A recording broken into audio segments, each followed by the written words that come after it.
Hello again, everyone. Edwin Learnard back once again. In this YouTube astrological segment, I'm going to be talking about the May 19th, 2023 new moon in Taurus. Now, there's going to be a new moon at 28 degrees Taurus on May 19th, 2023.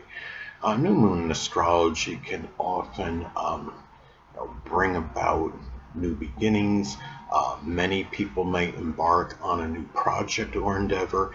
It could also be a time where one has an abundance and surfeit of energy. Being in Taurus, it may be much latent energy that is utilized. People may feel very revitalized and rejuvenated at this time. What is frivolous and superfluous may be discarded. Whatever may have inhibited one and held the person back may be gone at this time. And new moons are more introspective, and what starts out, with the new moon in Taurus may culminate with the full moon in Sagittarius the next month. And it could be one example, how this may manifest could be, the beginning of one striving for, more peace and tranquility. Could be even stability, may culminate with the ending. It could simply be the ending of a certain philosophy or belief that one may have had. Can also, another way, just looking at this new moon in Taurus, something else about it is that it may impact all collectively, but especially those with a Taurus or Cancer, Sun, Moon, or Ascendant. Taurus, of course, because it's going to be in their own sign, and Cancer because the Moon rules the zodiac sign Cancer, and Cancer is simply strongly affected by all transits and phases of the Moon.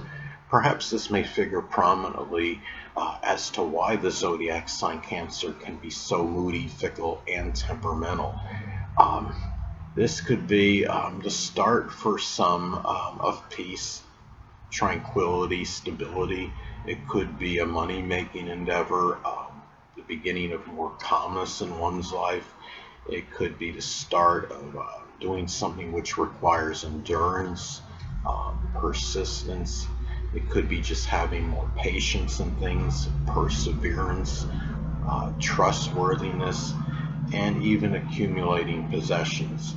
Um, Now, this transit could also manifest in the start of a new Taurus profession or vocation, especially if this falls in what's considered one of the job money houses in astrology, the second, sixth, or 10th house. It could be the beginning of working as a stockbroker, doing something with finance, banking, working as a pawnbroker, or doing something associated with architecture, agriculture, gardening, cultivation, art, or construction. In some cases, I believe, this could manifest in the beginning of a Taurus, even though the new moon is generally auspicious. It may be the beginning of a Taurus physical related issue, especially if it falls in the first or sixth house in the natal chart. The first house corresponds with the physical body, and the sixth house is associated with physical health related matters. And it could be, some issue with the throat, the neck, the thyroid, esophagus, or even vocal cords. And because this is just a regular new moon and we're not talking about super moon or an eclipse, I would figure wouldn't be anything overly serious. It could be having, like as an example, a strep throat or a hoarse voice as some examples. Well, it's also important, to look at the house this falls in, as this could impact, its delineation and interpretation for you. Now, for me, this transit is going to fall in my first house. Now, this could manifest in a multitude of ways.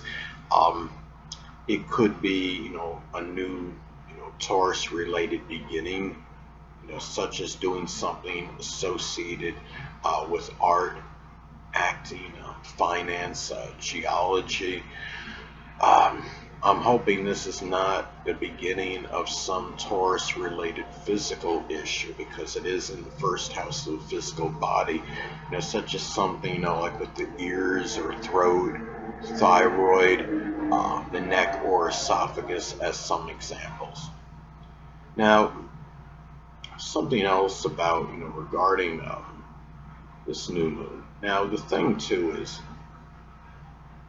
it's also important, to look at the aspects that this makes, to points in your chart, because that could impact how it affects you. This is going to make an opposition to my natal Neptune in Scorpio in the seventh house. Now, by itself, this may be expressed in having difficulty in finding the inspiration to start something connected with this new moon. And I may feel more like daydreaming and fantasizing as opposed to initiating or embarking on something. And I may need to guard against gullibility, as others may try to capitalize on how I'm feeling. The moon in Taurus can be the start, of a new money-making endeavor, but with this opposing my Neptune in Scorpio in the seventh house, I need to be prudent regarding others that can be deceptive and manipulative. Neptune in the seventh house can suggest difficulty, by itself. It can suggest difficulty deciphering the motives and intentions of other people. The new moon is going to fall at 28 degrees Taurus. Now, as far as Sabian symbols go, this could manifest in a proclivity, to start something with more obsession. There may be a greater, on the negative side, it may be a greater inclination toward depravity. Now, on the positive side, though, what one begins at this time may lead to greater notoriety, uh, recognition, and accolades. It could be the beginning of some minor issue with eyesight, though, and there may be a greater propensity for this if the new moon falls in the first or sixth house. It could be a time where a person may begin to gain a new perspective on an issue. It could be about just being less intransigent and opening up to a new vantage point on something. Now, if a person was oblivious to another person's viewpoints, it may come to a close at this time. And it's important to remember that our views are not always superior to another's. In some instances, remember, if two people have a viewpoint, they both may be right in their own way. Anyway, people, that'll conclude this YouTube astrological segment. Until next time, Edwin Learnard saying stay well.